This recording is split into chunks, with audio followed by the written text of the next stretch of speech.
எப்படி இருக்கீங்க? This is Sukanya. YouTube channel start பண்ணி நீயோட 64 டேஸ் வந்து கம்ப்ளீட் ஆகிடுச்சிங்க. ஐ வெரி கிளாட், மகிழ்ச்சி. ஸோ என்னோடய சேனலை முன்னை பற்றி யோசித்திங்க அபவுட் யுவர் செல்ஃப். உங்களுக்கே தெரியும் எந்த ஒரு விஷயத்தை ஸ்டார்ட் பண்ணணும். This is my mom Padmavathi, அவங்கள நினச்சி தான் ஸ்டார்ட் பண்ணுவேன். ஸோ இன்னைக்கு ரொம்ப ரொம்ப இம்பார்ட்டண்டான வீடியோ. இம்பார்ட்டண்டாக தி எல்டர் சிஸ்டர்ஸ், எல்டர் சிஸ்டர் அப்படின்னு ஒரு மூத்த மகள், அதாவது தாய்க்கு அப்புறம் மூத்த மகள் தான் எல்லாமே வந்து இந்த குடும்பத்தில் பார்க்குறவங்க. ரெஸ்பான்சிபிலிட்டி அதிகம், டேக் கேர் பண்ணிப்பாங்க. சிஸ்டர்ஸு, எங்கள் சிஸ்டர்ஸு டேக் கேர் பண்ணுறது எல்லாமே அவங்க வந்து ரொம்ப இண்டிவிஜுவலாக வந்து பண்ணுவாங்க. அதுதான் ரொம்ப பெரிய விஷயம். ஹேண்ட்ஸ் ஆஃப் அவங்களுக்காக.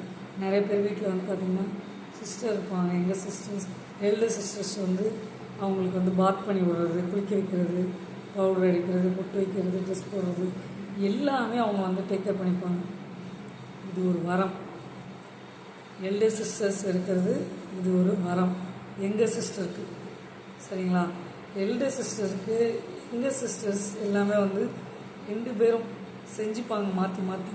அதனால் சிஸ்டர்ஸுன்றனால அதிகரமான ஒரு ஹாப்பினஸ் தான், நமக்கு ஒரு வரம். உண்மையாக இல்லைங்களா? மூத்த மகள், ஒரு தாய்க்கு நிகரானவள். எல்லாத்தையும் வந்து எடுத்துக்கிட்டு குடும்பத்துக்குரிய எல்லா விஷயங்களும் பண்ணுறவள் தி எல்டர் சிஸ்டர், மூத்த மகள். உண்மையாக இல்லைங்க? தென் வந்து பார்த்திங்கன்னா கசின் சிஸ்டர், கசின் பிரதர்ஸ், தென் வந்து பார்த்திங்கன்னா ஃப்ரெண்ட்ஸ், நமக்கு தோழியும் வந்து ஒரு சிஸ்டர் மாதிரி தான் நமக்கு எல்லா விஷயத்துலேயும் சரி. ஸோ தோழி கிடைக்கிறதும் மிகப்பெரிய ஒரு வரம். அதனால் இந்த பதிவில் நான் என்ன சொல்கிறேன்னா, உங்களுக்கு சிஸ்டர் இருந்தாங்கன்னா கண்டிப்பாக அவங்கள்ட்ட சண்டை போடாமல் ஒத்துமையாக இருங்க, ஒன்றா இருங்க. எப்பயுமே அவங்க வந்து உங்களுக்கு கை கொடுப்பாங்க. சின்ன சின்ன சண்டைகள் வரும், அதெல்லாம் வந்து டேக் கேர் பண்ணிவிட்டு ஒற்றுமையாக இருக்கணும் எல்லோரும். சிஸ்டர்ஸ்னாலே அது ஒரு வரம் தாங்க. ஒருத்தருக்கு ஒருத்தர் ஆதரவாக இருக்கலாம், பேசிக்கலாம், என்ன நடக்குதோ அதை இன்சிடெண்ட் வந்து பகிர்ந்துக்கலாம். எல்லா விதத்துலேயும் நமக்கு நல்லது தான். சரிங்களா?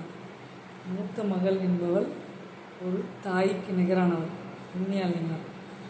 So see you later guys. உங்கள் சுகன்யா. லைக் பண்ணுங்கள், ஷேர் பண்ணுங்கள், சப்ஸ்கிரைப் பண்ணுங்கள், பக்கத்தில் இருக்க பெல் பட்டனை கிளிக் பண்ணுங்கள். அப்போ தான் நாங்கள் போடுற ஒவ்வொரு வீடியோ உங்களுக்கு நோட்டிஃபிகேஷன் வரும். உங்கள் சுகன்யா.